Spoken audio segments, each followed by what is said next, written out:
नमस्कार, मैं वीरेश ठाकुर हार्दिक अभिनंदन करता हूं एचपी शिक्षा चैनल पर। तो अभी रूबरू हुए हैं आपके समक्ष हिमाचल प्रदेश की दिन की ताज़ा खबरों के साथ। तो आइए शुरू करते हैं बिना समय गवाए हुए हिमाचल प्रदेश की दिन की नॉन स्टॉप ताज़ा खबरों के सिलसिले को। मौसम। हिमाचल के मध्य और उच्च पर्वतीय कुछ भागों में बारिश बर्फबारी के आसार। ऊना में 25 डिग्री पहुंचा तापमान।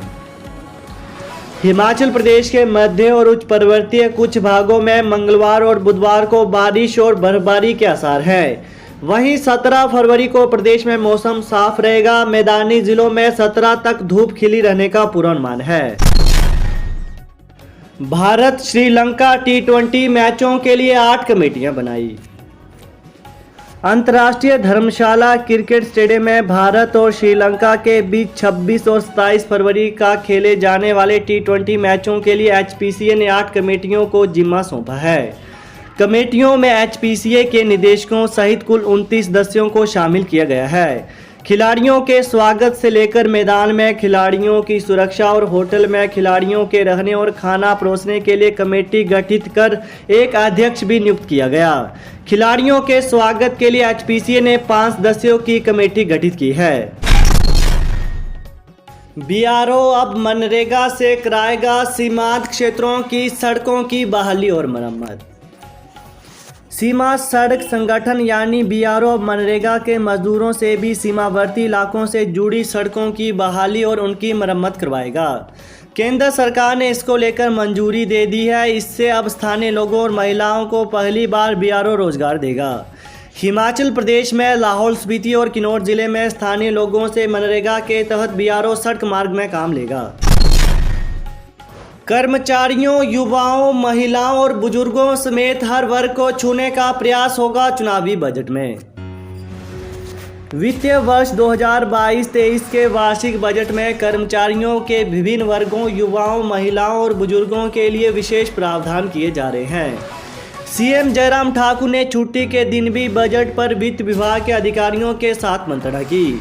इस चर्चा के बाद राज्य वित्त विभाग के अधिकारियों को पीटरहाफ शिमला के लिए बुलाया गया।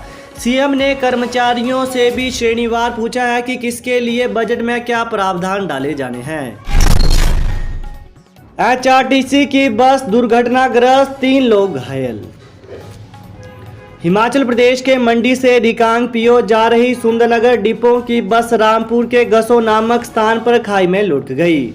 दुर्घटना में 3 लोग घायल हुए हैं। घायलों को प्राथमिक उपचार के लिए महात्मा गांधी चिकित्सा सेवा परिसर खनेरी लाया गया है। वहीं HRTC बस HP 31B6556 गसो पुल के पास सड़क के साथ पेड़ के कटे तने से बस का टायर टकराया और बस बैक होकर नीचे लुढ़क गई। बस सफेदे के 8 पेड़ों को तोड़ते हुए धीरे धीरे नीचे लुढ़की, जिससे बड़ा हादसा होने से टल गया। अनिश्चितकाल हड़ताल पर जा सकते हैं डॉक्टर, ऑपरेशन OPD होगी प्रभावित। हिमाचल प्रदेश में 17 फरवरी से स्वास्थ्य सेवाएं प्रभावित हो सकती हैं। इस दौरान ऑपरेशन के साथ साथ OPD पर भी असर पड़ेगा। मेडिकल ऑफिसर एसोसिएशन अभी 2 घंटे पेन डाउन हड़ताल पर है, लेकिन प्रदेश सरकार की ओर से मांगे न माने जाने पर डॉक्टरों ने 16 फरवरी को ज्वाइंट एक्शन कमेटी की बैठक करने का फैसला लिया है। वहीं इसके बाद डॉक्टर अनिश्चितकाल हड़ताल पर जा सकते हैं। राज्यसभा की सीट मार्च में होगी खाली, लॉबिंग में जुटे भाजपा नेता। हिमाचल प्रदेश से राज्यसभा की एक सीट मार्च में खाली हो रही है। प्रदेश भाजपा की कई नेता इसके लिए लॉबिंग में जुट गए हैं। क्षेत्रीय संतुलन के हिसाब से मंडी या शिमला को तरजीह मिल सकती है। यह सीट कांग्रेस नेता आनंद शर्मा का कार्यकाल पूरा होने के बाद खाली हो रही है।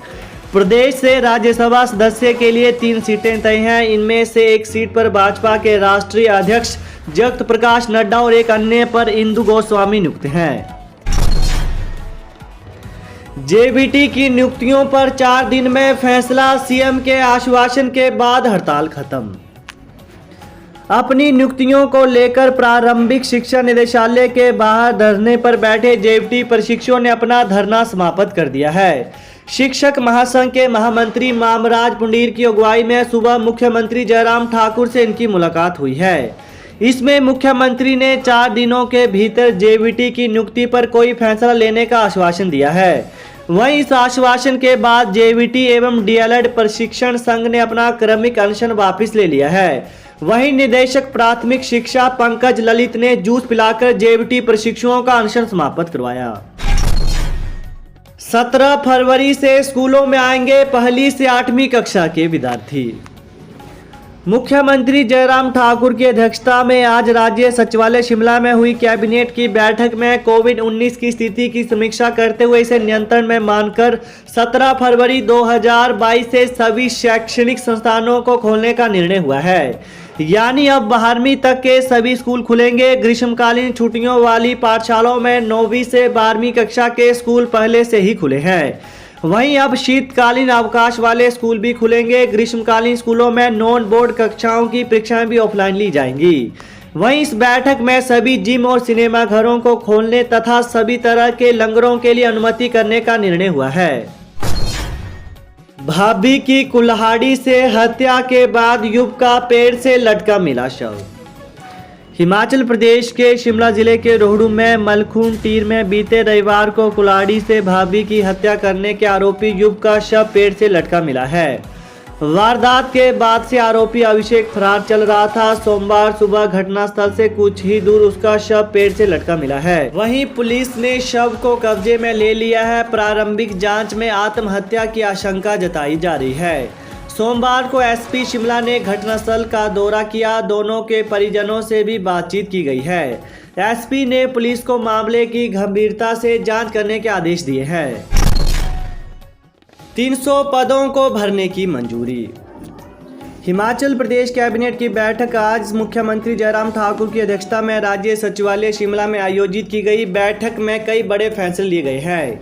कैबिनेट ने विभिन्न विभागों में विभिन्न श्रेणियों के करीब 300 पदों के सृजन व भरने की मंजूरी दी है।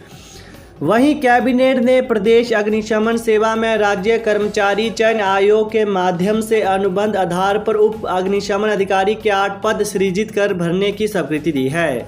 वहीं बैठक में कांगड़ा जिले के धीरा, चंबा के भटियात और मंडी के रिवासन में 3 नए उप अग्नि केंद्र खोलने का निर्णय लिया गया।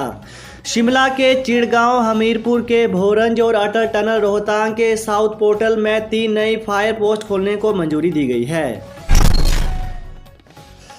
कर्मचारियों पेंशनरों को सौगातें। न्यूनतम पेंशन हुई 9,000, ग्रेजुएटी 20,31% महंगाई भत्ता। हिमाचल प्रदेश मंत्रिमंडल की बैठक में राज्य के लगभग 2.25 लाख पेंशन भोगियों को 1 फरवरी 2022 से संशोधित पेंशन और पारिवारिक पेंशन देने का निर्णय हुआ है। प्रदेश मंत्रिमंडल के इस निर्णय से 1,30,000 पेंशनर और पारिवारिक पेंशन भोगियों को 1 जनवरी 2016 से संशोधित पेंशन और पारिवारिक पेंशन मिलेगी। 1 जनवरी 2016 से ग्रेजुएटी की सीमा को भी 10 लाख से बढ़ाकर 20 लाख रुपए करने का भी निर्णय हुआ है। राज्य मंत्रिमंडल ने 1 जुलाई 2021 से पेंशन भोगियों को 31% महंगाई राहत देने का भी फैसला लिया है। यानी यह कर्मचारियों को दिए जा रहे महंगाई भत्ते के बराबर होगा। तो ये थी हिमाचल प्रदेश की दिन की ताज़ा खबरें। तो ताज़ा खबरों को पाने के लिए चैनल को जरूर सब्सक्राइब करें। Thanks for watching. जय हिंद, जय हिमाचल।